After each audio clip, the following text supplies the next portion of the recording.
안녕 소신이들. 오늘은 제가 이제 피부과에서 써먹을 수 있는 꿀팁 몇 가지를 이야기를 해볼 거예요. 좋은 피부과, 좋은 시술, 좋은 장비 이런 것들이 사실 이제 피부과를 갈 때 가장 중요한 부분이기는 해요.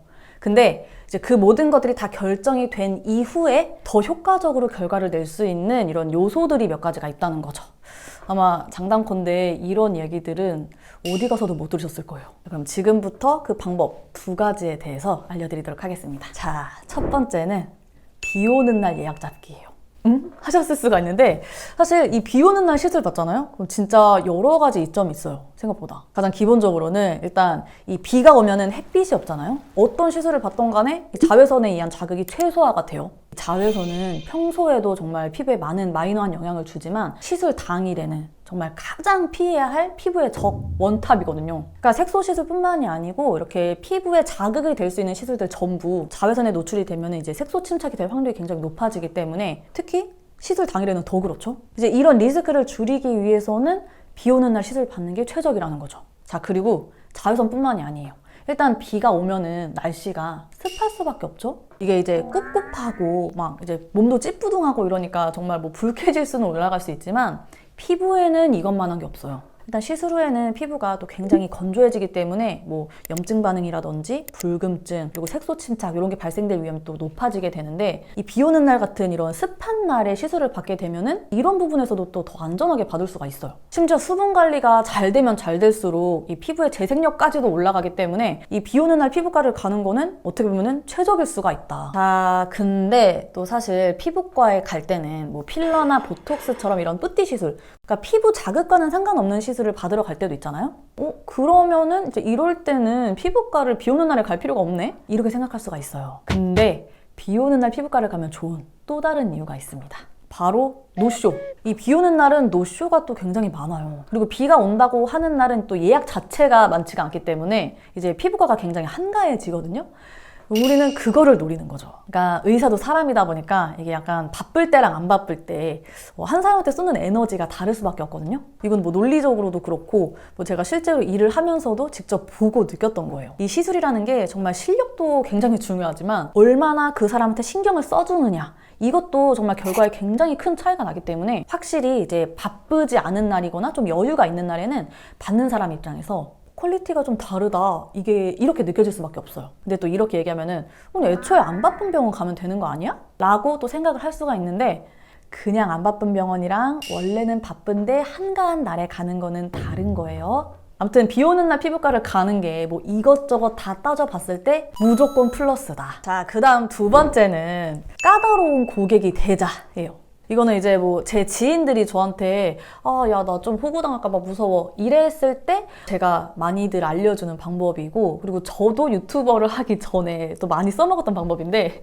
제가 이제 조금 전에 시술 실력도 물론 중요하지만 이제 얼마나 신경을 써주느냐가 굉장히 결과에 중요한 영향을 미친다고 했었잖아요. 그러니까 우리는 어떻게 하면은 병원에서 신경을 써줄지 요거를 좀 고민을 해보면 돼요. 이제 보통은 최대한 공손하게 잘 부탁드린다고 얘기를 한다던가 아니면 신경 좀 써주세요 라고 한다던가 뭐 이렇게 하겠죠? 이건 말고는 뭐 딱히 방도가 없으니까. 근데 제 경험상 어떤 말을 하더라도 실제로 바뀌는 건 없더라고요. 이제 병원에서 조금 더 특별히 신경을 써주는 경우는 연예인이거나 이런 인플루언서들 아니면은 정말 그 병원에다가 돈을 엄청나게 많이 쓰는 VIP인 경우 그 다음에 이제 마지막이 진상이에요. 그럼 이제 우리가 요것들 중에서 현실적으로 가장 쉬운 방법이 뭐냐 요걸 이제 따져볼 수가 있는데 뭐 답은 하나죠. JS.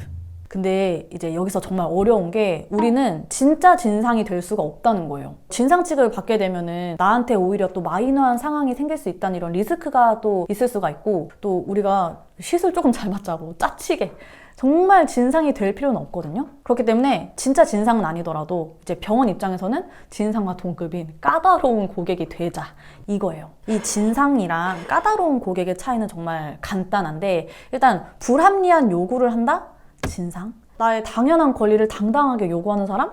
병원 입장에서는 까다로운 고객. 근데 또 이렇게 말하면은 뭐 그게 말처럼 쉽냐? 뭐 성격을 바꾸라는 거냐? 그리고 뭘 알아야지 내 권리를 당당하게 요구할 거 아니냐 이렇게 또 생각하실 수가 있는데 그래서 지금부터는 제가 간단하게 말 몇 마디로 병원 입장에서는 까다로운 고객이 되는 방법을 알려드릴게요. 먼저 이제 내가 그 받으러 간 시술이 내가 해본 경험이 있는 경우, 이런 경우에는 이제 상담할 때 좀 넌지시 이런 얘기를 던지세요. 원래 제가 다른 병원을 다니고 있었는데 점점 좀 시술 시간이 좀 짧아지고 시술도 너무 대충 하더라고요. 그래가지고 그냥 환불하고 이 병원에 한번 와봤어요. 잘한다고 하길래. 일단 이 시술이 처음이 아니라는 것도 부담, 그리고 그쪽에서 환불을 받고 왔다는 것도 부담, 마지막에 잘한다고 들었다는 것도 부담. 일반적인 병원이라면은 이 얘기를 듣고도 신경을 안 써줄 병원은 아마 없을 거예요. 그러니까 적어도 호구당할 일은 없죠. 근데 이제 여기서 내가 경험이 없는 시술을 받으러 간 경우도 있을 거잖아요. 그럴 때는 똑같아요. 그냥 했다고 하면 됩니다. 다만 이제 기본적으로 어떤 시술인지 그 정도는 본인이 병원을 가기 전에 조금 꼼꼼히 서칭을 해보고 가는 게 좋죠. 그리고 제가 뭐 앞에 시술 시간이 줄었다고 컴플레인을 걸었다고 이렇게 말을 했는데 내가 시술 받으러 가는 그 시술이 시술 시간과는 관계가 없어. 뭐 예를 들어서 더모톡신이나 뭐 스킨 부스터 뭐 이런 시술이야. 그러면 이제 시술 시간이 줄어가지고 환불 받았다고 하면은 아마 미친 소리 들을 그럴 때는 효과가 1도 없었다. 전후를 내가 확인을 해봤는데 너무 똑같아서 컴플레인을 걸었다. 이런 식으로 이제 바꿔주시는 게 좋습니다. 응용을 해야 돼요. 자, 오늘 저만의 꿀팁 2가지를 한번 얘기를 해드렸는데 이게 오해하시면 안 되는 게 무조건 비 오는 날 예약해라 이게 아니에요. 그러니까 사실 시술은 타이밍이 가장 중요하기 때문에 내가 원하는 날 예약을 하는 게 맞는데 내가 만약에 다음 주에 시술을 받을 건데 목요일 날 비 온다고 하네? 그러면 이제 웬만하면은 목요일 날 예약을 하시는 게 좋고, 그리고 이제 비 오는 날 귀찮다고 취소하는 분들 되게 많잖아요. 오히려 좋아 하면서 이제 비 오는 날에는 취소를 안 하는 게 좋다. 요 정도로 생각을 해주시면 좋을 것 같아요. 그리고 또 한 가지 더 얘기를 하자면 사실 피부과 원장님들이 시술 웬만하면은 열심히 잘 해줘요. 뭐 필러 같은 거를 얘는 그냥 대충 넣어주자. 얘는 조금 정확히 잘 넣어줘야지. 뭐 이럴 수가 없거든요. 단순 노동이 들어가는 이제 레이저 같은 경우에는 까다로운 고객이 되었을 때 효과가 높아질 수가 있다. 그럼 뿅!